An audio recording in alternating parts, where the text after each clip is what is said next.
Hello friends, welcome back to my YouTube channel the SAP study.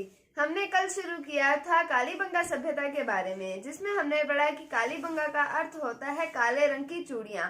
हमने ये भी पढ़ा था डॉक्टर दशरथ शर्मा जो थे एक महान इतिहासकार हैं, उनकी जो बुक आती है एक राजस्थान थ्रू द एजेस, इसके अंदर इन्होंने ये जो कालीबंगा सभ्यता है इससे सिंधु घाटी सभ्यता की तीसरी राजधानी बताया था। पहली बताई हड़प्पा और दूसरी होगी मोहनजोदड़ो और तीसरी कौन सी होगी, कालीबंगा सभ्यता।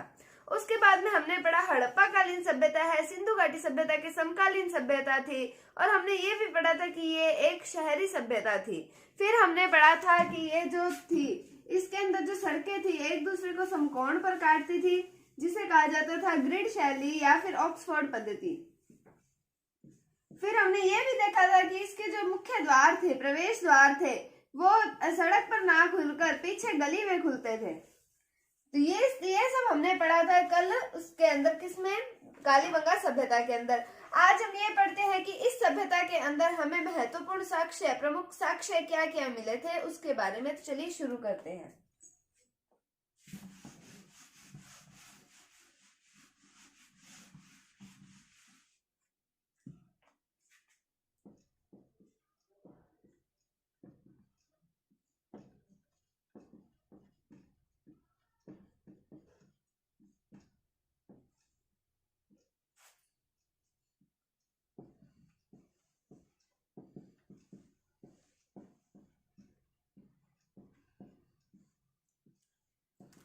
तो मैंने आपको बताया कि ये एक शहरी सभ्यता थी, मतलब इसके अंदर जो नगर था वो दो भागों में बंटा हुआ था। एक था पश्चिमी भाग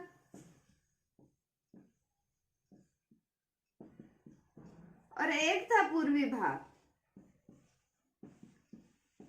पश्चिमी भाग में तो रहता था शासक वर्ग और पूर्वी भाग में रहती थी आम जनता। तो हमने पढ़ा है कि एक भाग तो है ये पश्चिमी भाग, ये है हमारा पश्चिमी भाग,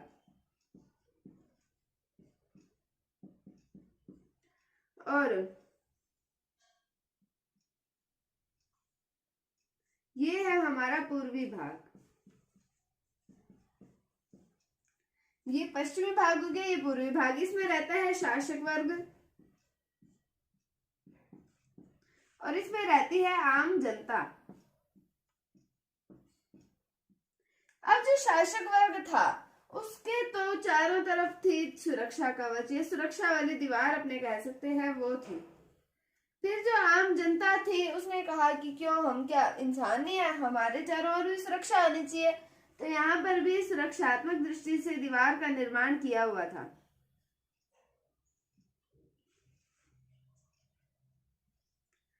तो हम ये कह सकते हैं कि नगर के दोनों भाग जो थे वो उसके चारों ओर जो थी वो सुरक्षा दीवार थी, या फिर वो सुरक्षा दीवार से घिरे हुए थे। ये जो पश्चिमी भाग है इसे कहा जाता है दुर्ग टीला,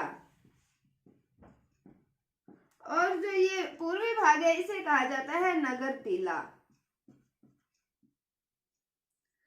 तो इससे हमें क्या साक्ष्य प्राप्त हुआ कि यहाँ पर जो नगर था उसके दोनों भागों में, दोनों भाग जो थे वो सुरक्षा दीवार से घिरे हुए थे।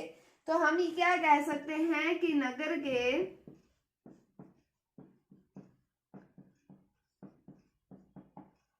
दोनों भाग सुरक्षा दीवार से घिरे हुए थे।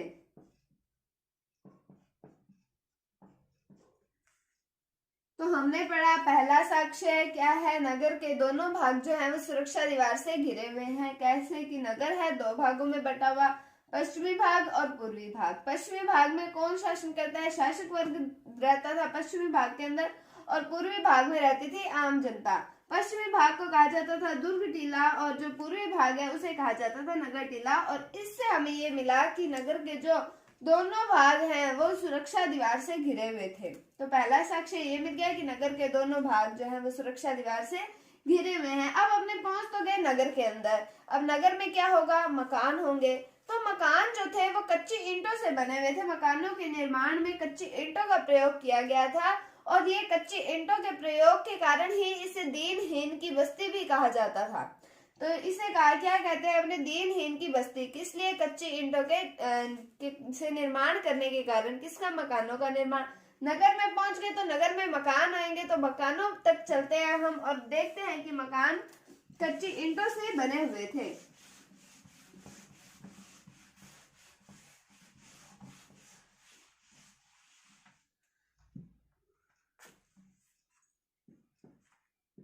मकान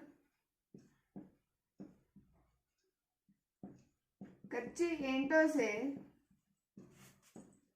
बने हुए थे और इस कारण इसे क्या कहा जाता है? दीनहीन की बस्ती।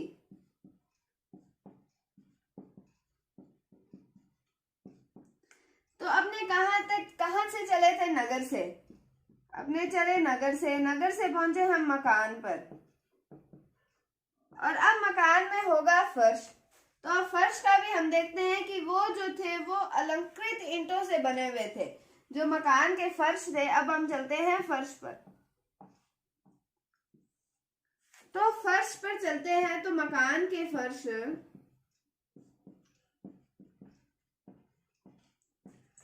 वो किससे बने हुए हैं? अलंकृत ईंटों से।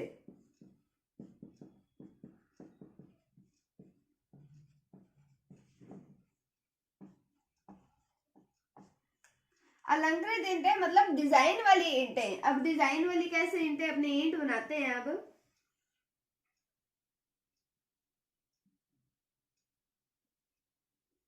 जैसे ये एक ईंट है, तो इसके ऊपर कोई भी डिजाइन, जैसे इस तरीके से डिजाइन हो गया, या फिर कोई फूल बन गया, या कोई पत्ती का डिजाइन हो गया, इस तरीके से डिजाइन जो थी, ईंटें थी। और ये जो फर्श थे ये अलंकृत ईंटों से बने हुए थे। कहाँ के? ये कालीबंगा सभ्यता के अंदर जो मकान के फर्श थे वो अब अलंकृत ईंटों से बने हुए थे। अब हमने फर्श की बात कर दी, अब फर्श किससे बने हुए हैं? ईंटों से। अब हम चलते हैं ईंटों पर।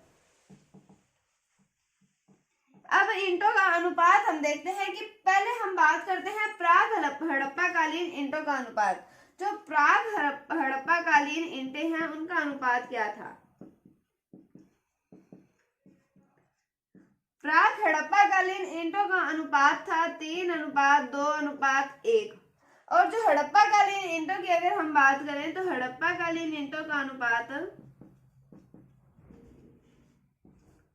वो था 4:2:1। इस अनुपात में ईंटें बनी हुई थी। तो कहां से चले हम? नगर से। फिर चले हम मकान पर। पहले नगर की बात की कि 2 भागों में बंटा हुआ था, एक पूर्वी भाग था और एक था पश्चिमी भाग। ठीक है, पश्चिमी भाग के अंदर शासक वर्ग रहता था और पूर्वी भाग में आम जनता रहती थी, और नगर के दोनों भाग ही सुरक्षा दीवार से घिरे हुए थे। फिर हमने मकान की बात की कि मकान जो थे वो उसमें कच्ची ईंटों का प्रयोग किया गया था। मकान से चले हम फर्श पे, तो फर्श जो थे वो अलंकृत ईंटों से बने हुए थे। फिर हमने पढ़ा ईंटों के बारे में, जो प्राक हड़प्पा कालीन ईंटें थी उनका अनुपात तो था 3:2:1, और जो हड़प्पा कालीन ईंटें थी वो थी उनका अनुपात था 4:2:1। तो ये था मकान, नगर। हमने फर्श की बात की, ईंटों की बात की, उसके बारे में। अब हम चलते हैं आगे कि अगर नगर है, नगर में मकान बने हुए हैं, तो मकानों में इंसान भी रहते होंगे, तो वो अपना कोई स्नान वगैरह का कार्य भी करते होंगे। उसके कारण जो फिर गंदा जल होता है वो उसकी निकासी की अब हम बात करते हैं कि गंदे जल की निकासी के लिए नालियां बनी हुई थी। गंदे जल की निकासी के लिए नालियां बनी हुई थी।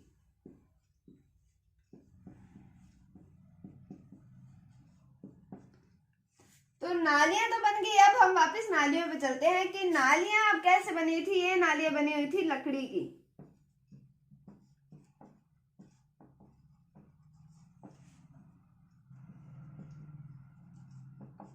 ये नालियां किसकी बनी हुई थी? ये नालियां बनी हुई थी लकड़ी की। अब हमसे अगर पूछा जाए कि लकड़ी की नालियां हमें कौन सी सभ्यता में प्राप्त हुई थी, तो वो हुई थी हमें कालीबंगा सभ्यता में प्राप्त। तो हमें ये इंपॉर्टेंट चीज है कि लकड़ी की नालियां कहाँ प्राप्त हुई थी, तो ये कालीबंगा सभ्यता में प्राप्त हुई थी। तो गंदे जल की निकासी के लिए नालियों का निर्माण था, और वो नालियां किसकी बनी हुई थी? लकड़ी की बनी हुई थी।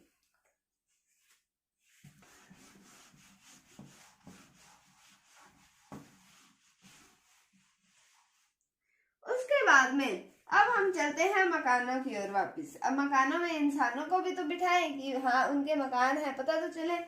तो हम बनाते हैं अब मकान।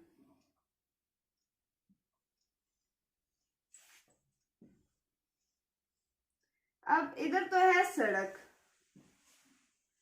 ये तो हो गई सड़क। मैंने आपको बताया कि उनका जो प्रवेश द्वार था वो कहाँ पर खुलता था, गली में खुलता था। गली के भी दर्शन कर लेते हैं अपने। तो ये है गली, तो यहाँ पर इनका प्रवेश द्वार खुलता था। तो अब हम बात करें कि इस मकान में रहती थी एक महिला, तो महिला को भी बिठा देते हैं।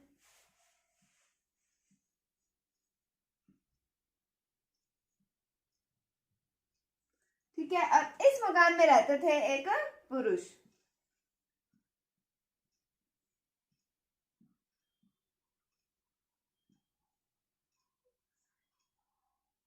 तो इस मकान में रहती है एक महिला और इधर रहते हैं एक पुरुष। अब इस महिला ने करवाया अपने मकान में हवन। अब हवन करवाया है तो पंडित जी आएंगे, तो उन्होंने किया हवन। तो हवन होता है जिसके अंदर लकड़ियां डाल के, अच्छे से घी डाल के ऐसे हवन करवाया इन्होंने। तो हम कह सकते हैं कि यहाँ पर 7 हवन कुंड प्राप्त हुए हैं। आप इसको एक स्टोरी से याद कीजिए, आपको स्टोरी से बहुत अच्छे से समझ आएगा। आप बने रहिए मेरे साथ। और 7 हवन कुंड प्राप्त हुए, या फिर हम इसको कह सकते हैं अग्नि वेदिकाएं। 7 हवन कुंड या 7 अग्नि वेदिकाएं प्राप्त हुई हैं। इससे हम क्या कह सकते हैं कि यहाँ पर अग्निदेव की पूजा की जाती थी।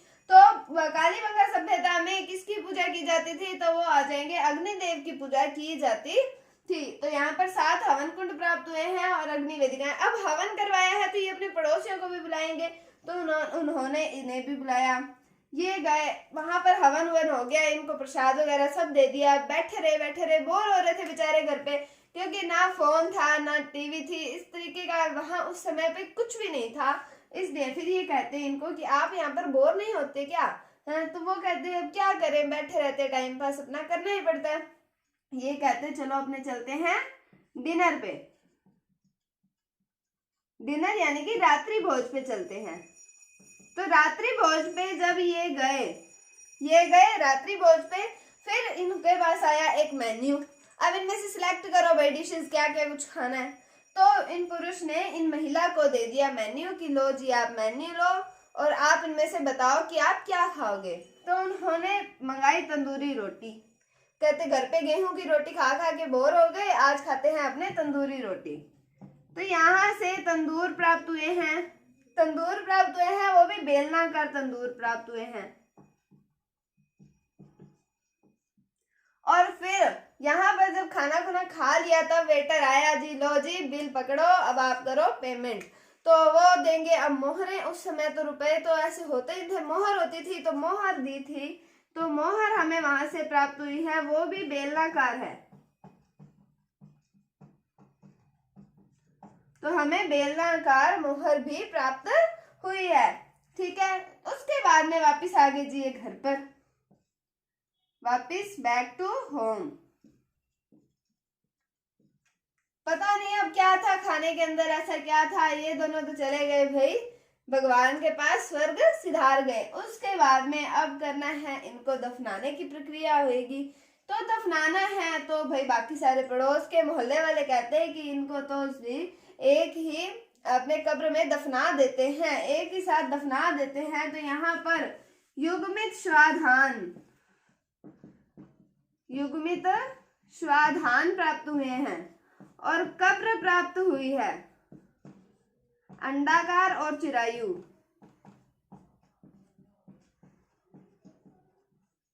अंडाकार और चिरायु। अब फिर हम बात करें कि कब्र है, तो कब्र के अंदर से अब निकली खोपड़ी। तो यहाँ पर हमें प्राप्त हुई खोपड़ी, वो भी कैसी है, छिद्रित खोपड़ी प्राप्त हुई है। मतलब यहाँ पर हमें शल्य चिकित्सा के जो है वो साक्ष्य प्राप्त हुए हैं। छिद्रित खोपड़ी प्राप्त हुई है, मतलब कि शल्य चिकित्सा के साक्ष्य प्राप्त हुए हैं। तो हम कहाँ से चले? नगर से। नगर से पहुंचा दिया हमने इनको, स्वर्ग सिधार गई है। तो वापस हम बात करते हैं कि इस मकान में रह रही है एक महिला, इधर रह रहे हैं एक पुरुष। महिला ने करवाया हवन, अपने घर पे निमंत्रित किया पुरुष को। जब हवन हुआ तो यहाँ पर 7 हवन कुंड या फिर अग्नि वेदिकाएं हम कह सकते हैं ये प्राप्त हुई हमें। कहाँ पर बता रही हूँ मैं आपको? कालीबंगा सभ्यता में हमें ये सब प्राप्त हो रहा है, कालीबंगा सभ्यता में। तो 7 हवन कुंड या 7 अग्नि वेदिकाएं हमें प्राप्त हुई कहाँ पर?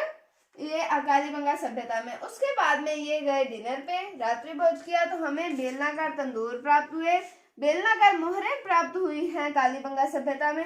फिर उसके बाद में युग में स्वाधान हमें प्राप्त हुआ, कब्र, अंडाकार और चिरायु। फिर हमें खोपड़ी प्राप्त हुई, वो भी छिद्रित, जिससे हमें शल्य चिकित्सा का पता चलता है कि यहाँ पर शल्य चिकित्सा के साक्ष्य भी, शल्य चिकित्सा का प्रयोग भी किया गया था। तो इस तरीके से आप मुझे जरूर बताइए कि आपको समझ आया या नहीं। आप इसको एक कहानी के रूप में याद करें तो आप इसको कभी नहीं भूलेंगे। एक बार समझ लो, आप इसको फिर जिंदगी भर नहीं भूलोगे कि हमें कालीबंगा सभ्यता से क्या क्या कुछ प्राप्त हुआ है। तो अब देखते हैं हम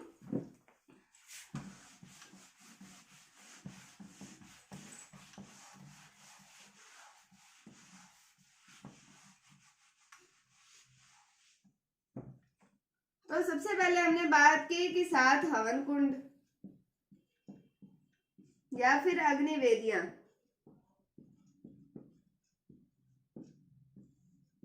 उसके बाद में हमने बात की तंदूर प्राप्त हुआ, किस आकार का? बेलनाकार।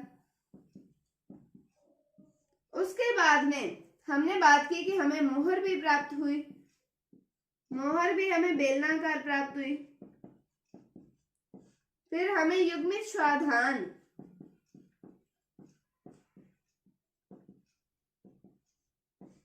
फिर हम बात करते हैं कब्र की, ये हमें अंडाकार और चिरायु ये प्राप्त हुए। उसके बाद में हम बात करते हैं कि हमें यहाँ पर खोपड़ी भी प्राप्त हुई है। खोपड़ी कैसी है? छिद्रित। तो मतलब यहाँ पर हमें शल्य चिकित्सा के जो है वो साक्ष्य प्राप्त हुए हैं। किसके? शल्य चिकित्सा के साक्ष्य। तो आप इसको एक के साथ एक को जोड़कर याद करेंगे, एक स्टोरी के रूप में याद करेंगे तो आपको ये आसानी से याद हो जाएगा और आपके लंबे टाइम तक, लॉन्ग टर्म तक आपको ये चीजें याद रहेंगी। तो आज के लिए इतना ही। कल हम इस टॉपिक को और आगे बढ़ाएंगे। उम्मीद है आपको टॉपिक अच्छा लगा होगा, आपको समझ आया होगा। आज तो क्लास इंटरेस्टिंग थी, आपको इंटरेस्ट भी आया होगा। अगर आपको वीडियो थोड़ी सी भी अच्छी लगी है तो इसे लाइक कीजिए, शेयर कीजिए और चैनल पर नए हैं तो इसे सब्सक्राइब जरूर कीजिए। Thank you, thanks for watching, bye bye.